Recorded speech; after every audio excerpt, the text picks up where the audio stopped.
Aim right, achieve big at KR Mangalam University. आप बिल्कुल ठीक कह रही हैं, ये भी एक पहलू है मेनका जी, लेकिन फिर सवाल तो ये भी उठता है कि इतने वर्षों में अच्छे शेल्टर होम एनडीएमसी हो या फिर एमसीडी हो या मैं किसी भी शहर की बात कर लूँ, केवल दिल्ली एनसीआर की बात ही हम क्यों करें, अच्छे शेल्टर होम इनकी अच्छी रख रखाव के लिए, इन्हें न्यूट्रल कराने के लिए या फिर जो बीमार कुत्ते हैं उनकी दवाई के लिए एक प्रॉपर नियम, प्रॉपर नीति क्यों नहीं बन पाई आज तक हमारे देश में?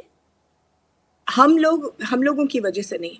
मैं तो 25 साल से एमसीडी के साथ बोल रही हूँ कि आपने जो एबीसी सेंटर बनाए हैं, कुत्तों की नसबंदी के सेंटर, इतने घटिया बनाए कि मैं भी नसबंदी करवाती हूँ दिल्ली में और हजारों को मैंने नसबंदी करवाई, लेकिन मैं अपने शेल्टर में करती हूँ, सरकारी नहीं लेती हूँ।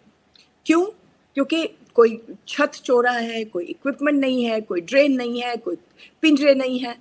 एक वक्त था जहां एमसीडी इसको ऐसे ट्रीट करते थे कि कोई भी रिटायर हो रहा है एमसीडी से, बड़ा अफसर, तो उसको तोहफे में एक नसबंदी का सेंटर देते थे। क्योंकि क्या करते थे, 10 नसबंदियां कर ली और लिख दिया कागजों में कि आपने 1000 कर ली। हम लोग पैसे देते हैं 1000 के, वो उसके जेब में डालते हैं, नसबंदी तो हुई नहीं। तो ये एमसीडी के सेंटर्स जिस दिन ठीक हो जाएंगे आपको प्रॉब्लम होगा नहीं। मैं मानती हूँ कि अब प्रॉब्लम है। प्रॉब्लम 2 वजह से है। एक तो आपकी नसबंदी के सेंटर्स ठीक से नहीं चल रहे। आप लखनऊ को देखिए, क्या कमाल का काम उन्होंने किया। एक सेंटर बनाया, एक सेंटर से पूरे लखनऊ को उन्होंने नसबंदी करवा दी, सारे कुत्तों को, वहां ना चू ना चा काटने का।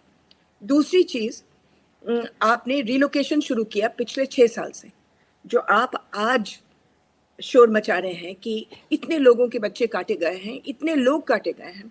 ये बहुत चिंता की बात है। हम लोग खुद, मैं भी अपने आप नहीं कटना चाहती हूँ किसी कुत्ते से, लेकिन बेटे अगर आप कुत्तों को उठा करके आपके कॉलोनी से उठा करके मेरी कॉलोनी में डालते हैं तो वो कुत्ता को ये नहीं मालूम कि है किधर, वो खो गया है वीरान में, उसको नहीं खाना कहाँ से मिल रहा है, उसको मालूम नहीं उसके दोस्त कहाँ हैं, दूसरे लोकल कुत्ते उसको अटैक कर रहा है, जाहिर है कि वो किसी को काटेगा।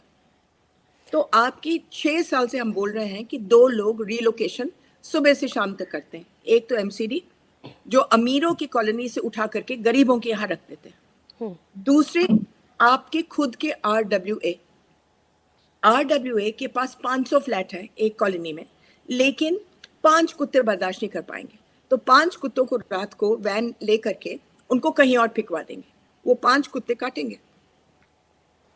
तो ये प्रॉब्लम है। Aim right, achieve big at KR Mangalam University.